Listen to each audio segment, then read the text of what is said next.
Hi friends, welcome to KBC சமையல். இன்றைக்கி நம்ம ரொம்ப சூப்பரான க்ரீமியாக வாயில் வச்ச உடனே கரைஞ்சி போகக்கூடிய அரேபியன் பிரெட் புட்டிங் தான் சேர்க்க போகிறோம். செம்ம டேஸ்ட்டாக இருக்கும். ரொம்ப சூப்பரான க்ரீமியானது எப்படி செய்யுதுன்னு பார்த்துடலாம் வாங்க. வீடியோக்குள்ளே போகிறதுக்கு முன்னாடி நம்ம சேனல் ஃபஸ்ட் டைம் நீங்கள் பார்க்குறீங்க, சப்ஸ்கிரைப் பண்ணிக்கோங்க. பக்கத்தில் இருக்கிற பெல் ஐக்கனை கிளிக் பண்ணி அதில் ஆல் ஆப்ஷனும் சேவ் பண்ணிக்கோங்க. அப்போ தான் நான் போடக்கூடிய ஒவ்வொரு வீடியோஸும் நோட்டிஃபிகேஷன் வரும். சப்ஸ்கிரைப் பண்ணால் பார்க்குற புது வியூவர்ஸும் மறக்காம சப்ஸ்கிரைப் பண்ணி சப்போர்ட் பண்ணுங்கள். வாங்க வீடியோக்குள்ளே போகலாம். இப்போ நான் ஒரு 6 ஸ்லைஸ் ப்ரெட்டை எடுத்துருக்கிறேன். இப்போ இந்த ப்ரெட்டில் உள்ள சைடில் உள்ள இந்த ப்ரௌன் கலரை மட்டும் கட் பண்ணி எடுத்துப்போம். கட் பண்ணி எடுத்தாச்சு. இப்போ இதே போல் எல்லா ப்ரெட்டில் உள்ள இந்த சைடை மட்டும் கட் பண்ணி எடுத்துப்போம். இப்போ நான் எல்லா ப்ரெட்லேருந்தும் சைடை மட்டும் கட் பண்ணி எடுத்து வச்சுருக்கிறேன். இது ஓரமாக இருக்கட்டும். இப்போ செய்ய ஆரம்பிச்சிருவோம். இப்போ ஒரு க்ளீனான கடை அடுப்பில் வச்சுக்கலாம். இதில் 2 கப் அளவுக்கு பால் சேர்த்துப்போம். கெட்டியான பால். நான் பசும்பால் எடுத்துருக்கிறேன். நான் 1/2 லிட்டர் கெட்டியான பாலாக எடுத்துருக்கிறேன். இப்போ பாலை சேர்த்தாச்சு. பால் இப்போ நல்லா பொங்கி வரட்டும். இது ஏற்கனவே காய்ச்சின பால் தான். இன்னொரு தடவை காய்ச்சி எடுத்துப்போம். இப்போ பால் பொங்கி வரதுக்குள்ளே நான் ஒரு 2 ஸ்பூன் அளவுக்கு கஸ்டர்ட் பவுடர் எடுத்துருக்கிறேன், வெண்ணிலா ஃப்ளேவர். இதில் ஒரு 1/2 கப் அளவுக்கு காய்ச்சின பால் சேர்த்துப்போம். சேர்த்து கட்டி இல்லாமல் நல்லா மிக்ஸ் பண்ணி எடுத்துப்போம். நம்ம டேரெக்டாக கஸ்டர்ட் பவுடரை பாலை சேர்க்கும் போது கட்டி கட்டியாக ஃபார்ம் ஆன மாதிரி ஆகிடும்.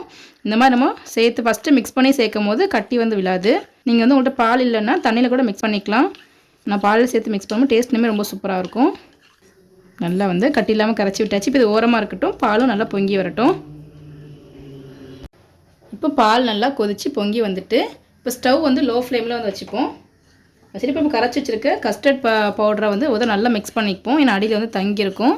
இந்த மாதிரி நல்லா மிக்ஸ் பண்ணிவிட்டு கலந்து விட்டுக்கலாம். இந்த மாதிரி ஒரு தடவை கரண்டியால் கைவிடாமல் கலந்துக்கிட்டே இருப்போம். ஸ்டவ் லோ டு மீடியம் ஃப்ளேமில் வச்சு நல்லா கலந்து விட்டுப்போம். உடனே கெட்டியாகிடும். இப்போ நம்ம சுகர் சேர்த்துப்போம். நான் ஒரு 1/2 கப் அளவுக்கு சுகர் எடுத்துருக்கிறேன். போட்டு இப்போ நல்லா மிக்ஸ் பண்ணிப்போம்.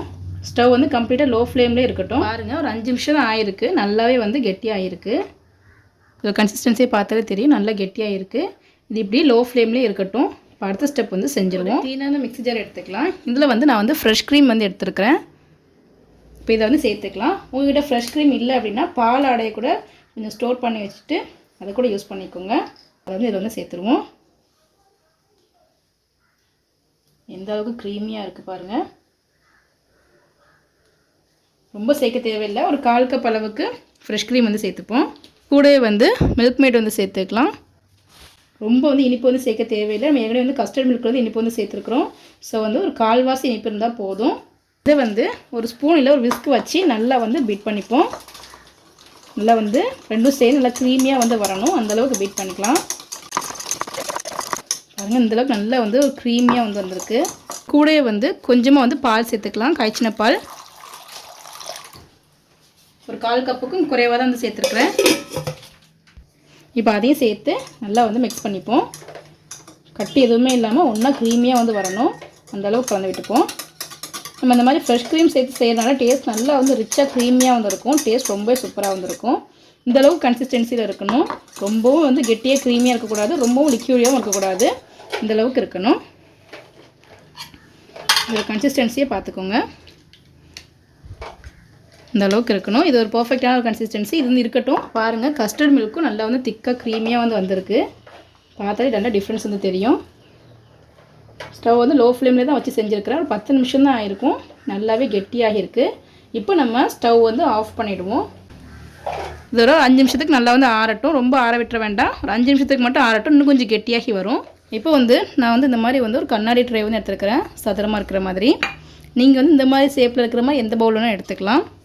இப்போ இதில் நம்ம கட் பண்ணி வச்சுருக்கிற இந்த ப்ரெட்டை இப்படி வச்சுருவோம். இப்போ இதுக்கு மேலேயே நம்ம ரெடி பண்ணி வச்சுருக்க இந்த கஸ்டர்ட் மில்க்கை சேர்த்துக்கலாம். இந்த ப்ரெட்டில் நல்லா டிப் ஆகிற அளவுக்கு இருக்கணும். ரொம்ப நேரம் ஆற வைக்கல, ஒரு 5 நிமிஷம் தான் ஆற வச்சுருப்போம். அதுக்கு நல்லா கெட்டியாகி இருக்குது. இதுக்கு மேலே கொஞ்சம் நட்ஸ்லாம் போட்டுக்கலாம். கொஞ்சமாக பிஸ்தா கட் பண்ணி வச்சுருக்கிறேன். கொஞ்சமாக முந்திரி. நம்ம இந்த மாதிரி நிறைய நட்ஸ்லாம் சேர்த்து சாப்பிடுவோம். டேஸ்ட் ரொம்ப சூப்பராக இருக்கும். கொஞ்சமாக பாதாம், கொஞ்சமாக டூட்டி ஃப்ரூட்டி. இது ஆப்ஷனல் தான், டேஸ்ட் நல்லாயிருக்கும். அதோட சேர்த்து சாப்பிடும்போது டூட்டி ஃப்ரூட்டியும் சேர்த்தாச்சு. கொஞ்சமாக சாக்கோ சிப்ஸ். இது எல்லாமே ஒரு ஆப்ஷனல் தான். டேஸ்ட் செம்ம டேஸ்ட்டாக இருக்கும், குழந்தைங்க விரும்பி சாப்பிடுவாங்க. இப்போ எல்லாத்தையும் சேர்த்தாச்சு. இப்போ இதுக்கு மேலே நம்ம ரெடி பண்ணி வச்சுருக்க இந்த க்ரீம் மிக்சரை வந்து இதில் வந்து சேர்த்துக்கலாம். அதுவும் எல்லா இடத்துலையும் படுற அளவுக்கு நல்லா வந்து சேர்த்துப்போம். இந்த மாதிரி ஒரு ஸ்பூன் யூஸ் பண்ணி நீங்கள் போட்டிங்க அப்படின்னா உங்களுக்கு ஈக்குவலாக வந்து வரும். இப்போ எல்லாத்தையும் சேர்த்தாச்சு. இப்போ அதுக்கு மேலேயே இன்னொரு லேயர் வந்து ப்ரெட் வந்து வச்சுக்கலாம். இதுக்கு மேலேயும் மறுபடியும் வந்து இந்த கஸ்டர்ட் மில்கை வந்து சேர்த்துப்போம். இந்த மாதிரி எல்லாத்தையும் நிறைய சேர்க்கும் போது டேஸ்ட் ரொம்ப சூப்பராக இருக்கும், சாப்பிட்றதுக்கு அவ்வளோ சூப்பராக இருக்கும். இதையும் சேர்த்தாச்சு. இப்போ இதே போல் மறுபடியும் எல்லா நட்ஸையும் சேர்த்துப்போம். இது எல்லாத்தையும் செஞ்சுட்டு ஃபைனலாக கூட நட்ஸ் வந்து சேர்த்துக்கலாம். நான் வந்து இந்த இடையில சேர்த்து நட்ஸ் சேர்க்குறதுனால டேஸ்ட் ரொம்ப சூப்பராக இருக்கும். ஒவ்வொரு பைட்டுக்கும் நிறைய நட்ஸ் வந்து வரும். நட்ஸ் சாப்பிடாத குழந்தைங்களுக்கு இந்த மாதிரி நீங்கள் ட்ரை பண்ணி பாருங்கள், விரும்பி சாப்பிடுவாங்க. நான் வந்து பாதாம், பிஸ்தா, முந்திரி மட்டும் எடுத்துருக்கிறேன். உங்கள்கிட்ட எந்த நட்ஸ் எந்த ட்ரை ஃப்ரூட்ஸ் இருந்தாலும் அதை வந்து சேர்த்துக்கலாம்.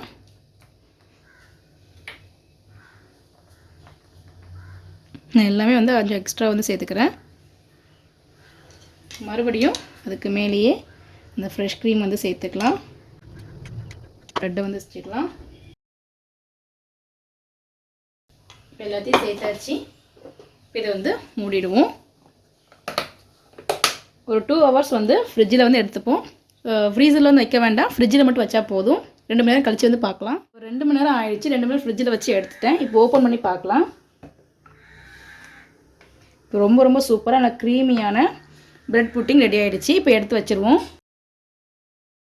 ரொம்ப சாஃப்டான அந்த க்ரீமியான அரேபியன் ப்ரெட் புட்டிங் ரெடி ஆகிடுச்சு. செம்ம டேஸ்ட்டாக இருக்கும். ரொம்ப ஈஸியான ஒரு மெத்தட். வாயில் வச்ச உடனே கரைஞ்சிரும். நட்ஸ்லாம் சாப்பிடாத குழந்தைங்களுக்கு இந்த மாதிரி நீங்கள் ட்ரை பண்ணி பாருங்கள், விரும்பி சாப்பிடுவாங்க. ஒவ்வொரு பைட்ஸுக்கும் நிறைய நட்ஸோட ரொம்ப சூப்பராக இருக்கும். கண்டிப்பாக நீங்கள் வீட்டில் ட்ரை பண்ணி பாருங்கள், அவ்வளோ சூப்பராக இருக்கும். எப்படின்னு சொல்லி எங்களுக்கு கமெண்ட் பண்ணுங்கள். இந்த வீடியோ உங்களுக்கு பிடிச்சிருக்குன்னு நினைக்கிறேன். பிடிச்சிருந்தா லைக் பண்ணிக்கோங்க, உங்கள் ஃப்ரெண்ட்ஸ் அண்ட் ஃபேமிலிஸ்க்கும் ஷேர் பண்ணுங்கள். இது போல் நிறைய வீடியோஸ் பார்க்கணும், மறக்காம சேனலுக்கு சப்ஸ்கிரைப் பண்ணிக்கோங்க. நம்ம சேனலில் ஏற்கனவே வந்து ப்ரெட் புட்டிங்லாம் வந்து போட்டிருக்கோம். அது லிங்க் டிஸ்கிரிப்ஷனில் கொடுக்குறேன், மறக்காம செக் பண்ணி பார்த்துக்கோங்க. ரொம்ப ஈஸியாக இருக்குது, ரொம்ப டேஸ்ட்டாகவும் இருக்கும். தேங்க்ஸ் ஃபார் வாட்சிங்.